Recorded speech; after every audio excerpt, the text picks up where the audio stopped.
جیسا کہ پچھلا ہمارا لیکچر آغاز ہوا، آئیے نماز پڑھتے ہیں، لیکن میں اس سے کہوں گی کہ آئیے نماز قائم کرتے ہیں۔ سب سے پہلے ہم نے جو چیز کل سیکھی وہ اللہ اکبر تھا۔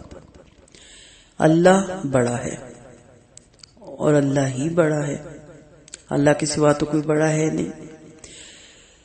جب تک اللہ کی عظمت، اس کی بڑائی کا اعلان نہ صرف لسان سے بلکہ قلب سے بھی نہ کیا جائے، اور جب تک قلب کے بعد آپ کے جواہر یعنی آپ کے جسم، آپ کے اعمال، آپ کے کاموں سے اس کی کبریائی نہ جھلکے، تو پھر نعوذ باللہ ہم نے اللہ کو بڑا جانا ہی نہیں۔ ہم تو اس بچے کی طرح ہیں جسے کوئی پوئم سکھا دی جائے اور اس کو پڑھتا رہے، کیونکہ اس نے بس ٹیچر کو سنانی ہے، لیکن اس کو خود نہیں پتا کہ اس پوئم کا مطلب کیا ہے۔ بچپن میں بچے رٹ لیتے ہیں، انہیں مطلب نہیں پتا ہوتا۔ یہی معاملہ ہمارے ساتھ نماز کا نہ ہو جائے کہیں کہ خدا نہ خواستہ ہم اسے رٹ لیں، تلفظ بھی صحیح کر لیں اور اس طریقے سے بھی پڑھ لیں، لیکن اس کی روح کو نہ سمجھیں، اس کے میننگز کو نہ سمجھیں، اور ہمیں پتہ ہی نہ ہو کہ ہم نماز میں کیا پڑھ رہے تھے۔ آپ اچھی طرح چاہتے ہیں نماز مسلمان کو کافر سے علیحدہ کرتی ہے، اور یہ اس کی پہچان ہے۔ مزید بات کو بڑھاتے ہوئے آگے چلتے ہیں کہ ہم نے اللہ اکبر کا، کیا ہم نے اللہ کو بڑا جانا، مانا اور اپنے آپ کو عاجز کیا، اس کے سامنے اپنے آپ کو حقیر سمجھا، بے بس سمجھا؟ اگر ایسا ہے تو پھر آگے چلتے ہیں، ورنہ رک جائیے اور ضرور سوچئے۔ اس کو تو ہم بڑا مانتے ہیں، لیکن اپنے آپ کو اس کے سامنے کیا مانتے ہیں؟ اپنے اندر سے یہ کبر، تکبر، بڑائی، انا، یہ جو جھوٹی انائیں اپنے اندر بسائی ہوئی ہیں، اور یہ خوش فہمی کہ میں سب کچھ کر سکتا ہوں، اس سے باہر نکلنا ہے۔ اس کے بعد ہم سینے پہ ہاتھ باندھ دیتے ہیں، یعنی سلینڈر کرنے کے بعد اللہ تعالیٰ آپ بڑے ہیں، میں نے سلینڈر کیا، میں ہینڈز اپ ہو گئی، میں نے سب کچھ چھوڑ دیا، میں سب سے بے نیاز ہو گئی، میں نے سارے دنیا کے جھمیلے کام جو آپ نے مجھ پہ فرض کیے تھے، جو حقوق تھے دنیا کے، پڑوس کے، گھر کے، اس کو سب کو چھوڑ کے میں آپ کی طرف آ گئی۔ آنے کے بعد جب سینے پہ ہاتھ باندھا تو پھر کیا دعا پڑھنی ہے؟ سب کو آتی ہے، جن کو نہیں آتی وہ ضرور یاد کریں۔ وہ دعا ہے، دو دعائیں ہیں، میں دونوں آپ کو سکھا بھی دوں گی، پڑھا بھی دوں گی اور ان کے ترجمہ بھی بتا دوں گی۔ اللہم باعد بینی و بین خطایای کما بعدت بین المشرق والمغرب۔ اے اللہ، تو میرے اور میرے گناہوں کے درمیان دوری کر دے، جس طرح تو نے دوری کر رکھی ہے مشرق اور مغرب کے درمیان۔ یہ اپنے رب سے ہم کیوں مانگ رہے ہوتے ہیں؟ کیونکہ بہت سی کمیاں اور کوتاہیاں فجر سے ظہر، ظہر سے عصر، عصر سے مغرب اور مغرب سے عشاء کے درمیان ہو جاتی ہیں۔ کچھ گناہ تو ہمیں یاد ہوتے ہیں، لیکن کچھ ہمیں پتہ بھی نہیں چلتے، جو ہم سے بے احتیاطی سے، غفلت سے، ناسمجھی سے، لا علمی سے ہو جاتی ہیں۔ اسی لیے تو وضو کے بارے میں کہتے ہیں کہ جب آپ ہاتھ دھوتے ہیں تو ہاتھ کے گناہ جھڑتے ہیں، اور جب آپ آنکھیں، ناک، منہ دھوتے ہیں تو اس کے گناہ جھڑتے ہیں، اور جب آپ کانوں میں مسح کرتے ہیں تو کان کے گناہ جھڑتے ہیں۔ تو کوئی نہ کوئی ایسی بات جس پہ نظر پڑ جاتی ہے، کوئی نہ کوئی ایسی بات جو کانوں میں پڑ جاتی ہے، اور کوئی نہ کوئی ایسی بات جو منہ سے نکل جاتی ہے۔ اور دوسری صورت میں یہ بھی کہہ لیں کہ بعض گناہ ہمیں اتنے لذیذ لگتے ہیں، اتنے لذت والے ملتے ہیں کہ ہمیں اندازہ بھی نہیں ہوتا، جس میں آپ دیکھ لیں سوشل میڈیا ہے، انٹرنیٹ پہ بیٹھے رہنا، یوٹیوب پہ بیٹھے رہنا، فیس بک پہ بیٹھے رہنا، اور وہاں اوٹ پٹانگ بے مقصد لایانی باتیں پڑھتے رہنا، دیکھتے رہنا، ہنستے رہنا، فوش لطیفے، ایک دوسرے کو گالی گلوچ وہاں پہ لوگ دے رہے ہوتے ہیں، فوش مناظر، پھر ٹی وی دیکھتے رہنا، ٹی وی میں ڈرامے دیکھتے رہنا، فلمیں دیکھتے رہنا، سانگ سنتے رہنا، میوزک سنتے رہنا ہر وقت، اور اس کا میوزک اچھا اور اس کی طرز اچھی اور اس کا لہجہ اچھا اور اس کا ڈانس اچھا ہے، اور ہمارے گھروں میں کمرہ عبادت تو آج تک نہیں بناتا کوئی، لیکن ٹی وی لانچ سب گھروں میں ہے، اور ایسی جگہ رکھا جاتا ہے کہ جہاں سب کی لیے آسانی اور سب بڑے آرام سے دیکھ لیں۔ اور اب تو ہمیں بیڈ روم میں بھی ٹی وی ہے، اور اب ٹی وی کی ضرورت نہیں، ہمارے ہاتھوں میں یہ جو چھوٹی سی ٹی وی ہے اس میں ساری دنیا سمٹ کے آ گئی ہے۔ یہ ساری چیزیں ہمیں پتہ ہی نہیں چل رہا ہوتا، ہمیں بہت سے گناہوں میں ملوث کر رہی ہوتی ہے، ہماری ذہنیت گندی ہو رہی ہوتی ہے، ہمیں پتہ نہیں چل رہا ہوتا، ہماری سوچیں گندی ہو رہی ہوتی ہیں۔ میں اسے گندا ہی کہوں گی کیونکہ نیگیٹو سوچیں گندی ہی سوچیں ہوتی ہیں، اور نیگیٹو سوچوں سے ہم دماغ کو بیمار کر رہے ہوتے ہیں، دل کو بیمار کر رہے ہوتے ہیں۔ اور کئی لوگ فلمیں دیکھ دیکھ کے رو رہے ہیں، کوئی ڈرامے دیکھ دیکھ کے غصے میں آ رہے ہیں۔ یہ سب کیا ہے؟ اتنا ہم نے قریب کر رکھا ہے گناہ کو، تو اس میں ہم دعا کیا کر رہے ہوتے ہیں؟ آپ شعور سے مانگیے گا، اللہم باعد بینی و بین خطایای کما بعدت بین المشرق والمغرب۔ الہی تو میرے اور میرے گناہوں کے درمیان دوری کر دے، یعنی میں کمزور، بے بس، لاچار، غفلتوں میں بھٹکا ہوا، تیری توفیق کے بغیر ان گناہوں سے ہم نہیں بچ سکیں گے۔ چھوڑنا چاہتے ہیں نا ہم گناہ، چھوٹتے نہیں، تو اس کے لیے اللہ کو پکارنا ہے، یا اللہ آپ دوری کریں، آپ توفیق دیں، آپ ایسے اسباب پیدا کریں، آپ مجھے ہمت دیں، آپ مجھے ایسے لوگوں سے ملائیں، آپ مجھے ایسی محفلوں اور مجلسوں کے ساتھ جوڑیں کہ گناہ مجھ سے دور ہو جائیں اور میں ان سے دور ہو جاؤں، مجھے ان سے نفرت ہو جائے، مجھے ان سے کوئی دلچسپی نہ رہے، اور مجھے گناہ لگے نہ کہ آج کی ضرورت لگے۔ کتنی دوری؟ جتنی مشرق اور مغرب کے درمیان ہے، یعنی میں مشرق کی طرف جاؤں تو مغرب دور ہو جاتا ہے، اور میں مغرب کی طرف جاؤں تو مشرق دور ہو جائے۔ میں اس طرح دور ہو جاؤں کہ گناہ مجھ سے اتنے دور ہو جائے کہ میں مشرق میں کھڑا ہوں تو گناہ مغرب میں ہوں، میں ان کو پا نہ سکوں، وہ مجھے نہ پا سکے۔ یہ دعا آپ نماز میں اپنے رب سے مانگ رہے ہوتے ہیں، اور پھر آپ مانگتے ہیں اللہم نقینی من الخطایا کما ینقی الثوب الابیض من الدنس۔ اے اللہ تو مجھے گناہوں سے اس طرح پاک کر دے جس طرح سفید کپڑا میل سے صاف کر دیا جاتا ہے۔ یعنی جب آپ کپڑا دھوتے ہیں تو وائٹ کپڑے پہ زیادہ محنت لگتی ہے نا، کیونکہ اس پہ داغ دھبے کلر سامنے نظر آتا ہے، پھر اس کو صاف سفید کرنے کے لیے ہم بلیچ بھی ڈالتے ہیں، پھر مزید سفید کرنے کے لیے بھی بہت سی چیزیں ہوتی ہیں، اس کو بار بار دیکھتے ہیں۔ کیوں؟ کیونکہ جب آپ وائٹ کپڑے پہن کے نکلتے ہیں تو اس پہ ہلکا سا داغ بھی نا نمایاں نظر آتا ہے، جبکہ کسی اور کلر کے کپڑے ہوں تو پتہ نہیں چلتا۔ ہم دعا کر رہے ہوتے ہیں کہ اللہ تعالیٰ اس طرح مجھے صاف پاک کر کہ جب میں تیرے پاس آؤں تو کوئی دور سے ہلکا سا بھی ایسا داغ نظر نہ آئے جس سے گناہ میرے جسم پہ، میرے دل پہ نظر آئے۔ تو جس طرح ہم اپنے کپڑوں کو سفید کرتے ہیں، پھر ان کو پریس کرتے ہیں، اور اس وقت تک پریس کرتے ہیں جب تک ان میں سے ایک ایک سلوٹ نہ نکل جائے، اس طرح گناہوں سے اپنے آپ کو بچائیں۔ اور آپ دیکھیں کہ دھونے کے لیے آپ کو بہت سی ایسی چیزوں کی ضرورت ہوتی ہے جس میں پانی بھی ہے، صابن ہے، سرف ہے۔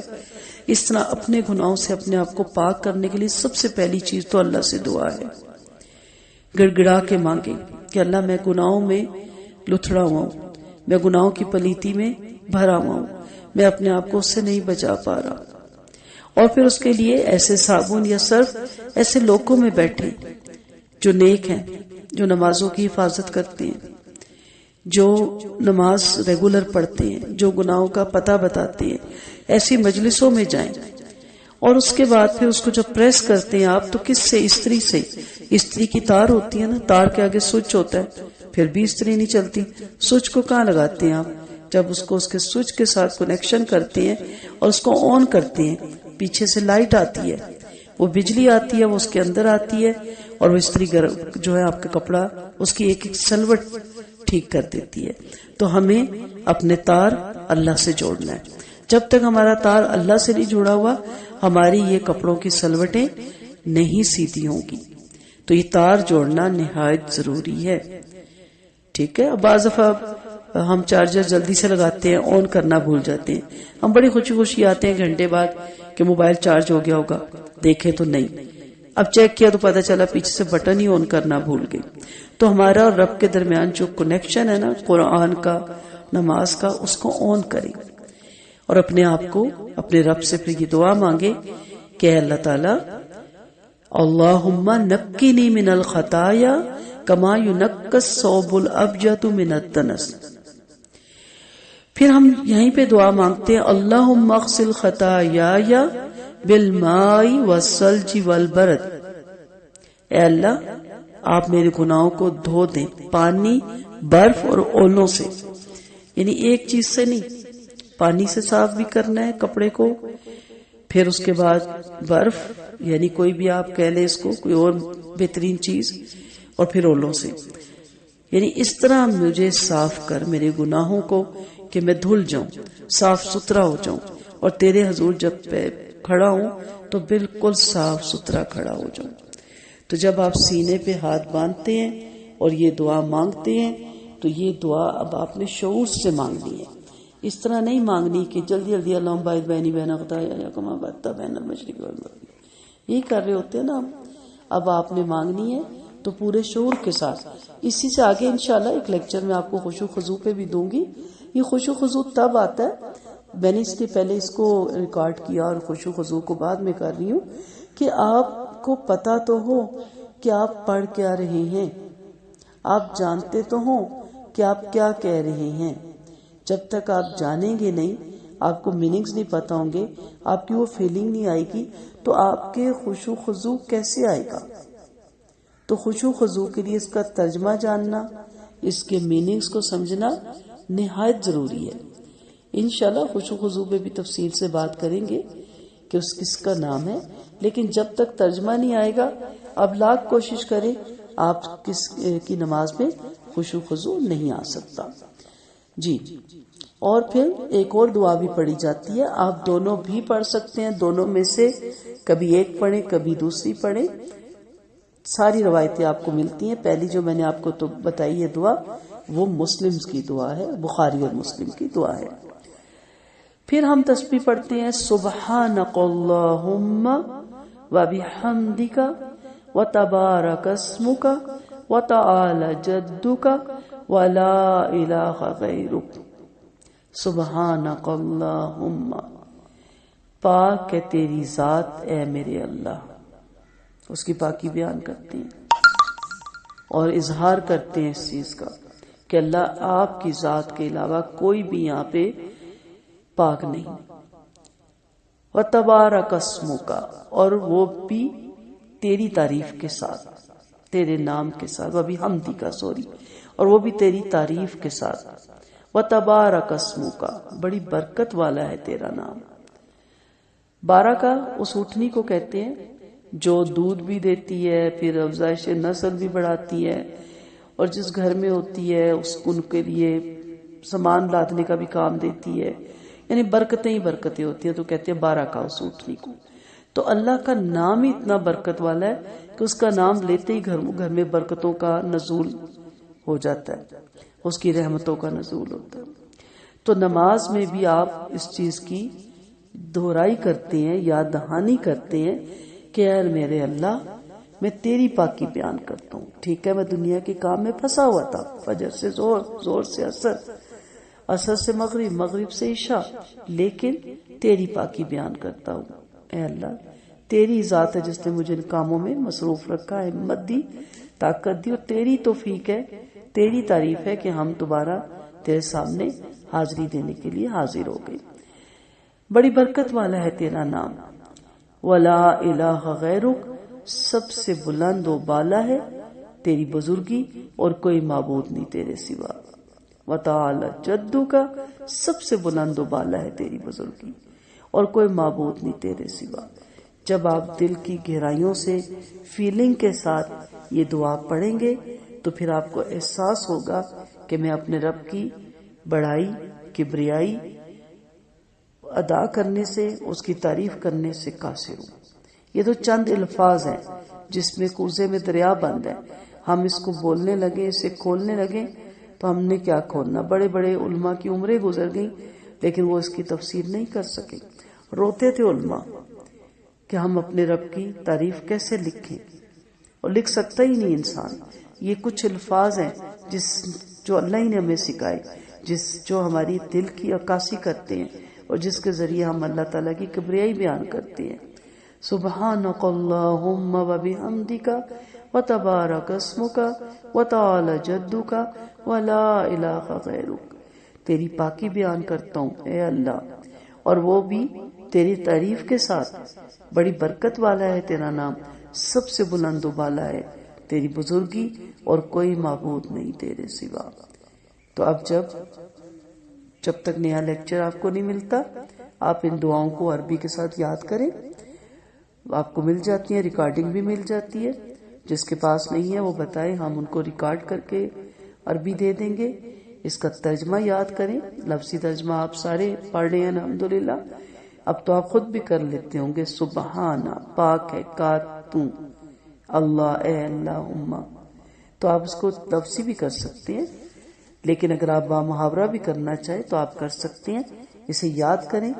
ابھی اسی کو اللہم باعث بینی و بین خطایا والی دعا کو، اور اسے یاد کریں تو انشاءاللہ پھر اگلے لیکچر میں اس کے بعد جو ہم اعوذ باللہ، تعوذ جسے کہتے ہیں، اور بسم اللہ پڑھتے ہیں، اس پہ ہم انشاءاللہ بات کریں گے. تو نماز جو ہم پڑھ رہے ہیں اس میں انشاءاللہ آگے ہم خشوع و خضوع بھی دیکھیں گے. لیکن ابھی آپ اتنا رکھیں کہ اپنی نمازوں میں اللہ کا خوف رکھیں، محبت رکھیں، سکون کے ساتھ نماز ادا کریں. دل اور دماغ کو حاضر رکھیں اللہ کی طرف، ادھر ادھر دھیان نہ دیں. اپنے جو پڑھ رہی ہیں ان پہ دھیان دیں، جو بول رہی ہیں ان پہ دھیان دیں. اس طرف آپ کا دھیان ہونا چاہیے کہ میں اگر باوضو ہو کے ساری دنیا کے کام چھوڑ کے جا نماز پہ کھڑی ہو جائے نماز پہ، تو مجھے پتا ہونا چاہیے کہ وقت بڑا قیمتی ہے. یہ وقت میرے اور اللہ کی ملاقات کا وقت ہے. اس وقت میرے رب نے مجھے ملاقات کے لیے بلایا ہے. تو اس لیے جب آپ ملاقات کے لیے جائیں تو پورے خشوع اور خضوع کے ساتھ، توجہ کے ساتھ جائیں. اور پھر جب آپ کسی سے ملتی ہیں تو آپ کو پتا ہوتا ہے میں کیا کہہ رہی ہوں. یہ نہیں کہ آپ بول بول بول بول کے اگلا سر پکڑ کے بیٹھ جائے کہ بھئی ہمیں نہیں پتا چل رہا آپ کیوں آئی ہیں اور آپ کیا کہنا چاہ رہی ہیں. آپ پوری توجہ کے ساتھ بتاتی ہیں کہ یہ میرے آنے کا مقصد ہے. تو اللہ کے پاس بھی پوری توجہ کے ساتھ حاضری دیں اور اس میں کہیں کہ اللہ میرے گناہوں کے درمیان دوری کر دے، میرے اور میرے گناہوں کے درمیان دوری کر دے، مشرق مغرب کی جیسی دوری. مجھے گناہوں سے پاک کر دے جس طرح سفید کپڑے کو صاف کیا جاتا ہے. میرے گناہوں کو دھو دے پانی سے، برف سے، اولے سے. اور دعا مانگے، اس کی تعریف کریں کہ اللہ یہ سب کچھ آپ کر سکتے. کیوں؟ کیونکہ تیری پاکی ہے، تو ہی ہے پاکی کے قابل. تیری تعریف ہے، تو بڑی برکت والی تیری ذات ہے. تیرا نام بڑا برکت والا ہے، سب سے بلند و بالا ہے. تیری بزرگی ہے اور کوئی معبود نہیں ہے تیرے سوا. وآخر دعوانا ان الحمد للہ رب العالمین. سبحانک اللہم وبحمدک نشہد ان لا الہ الا انت نستغفرک ونتوب الیک. السلام علیکم ورحمۃ اللہ وبرکاتہ.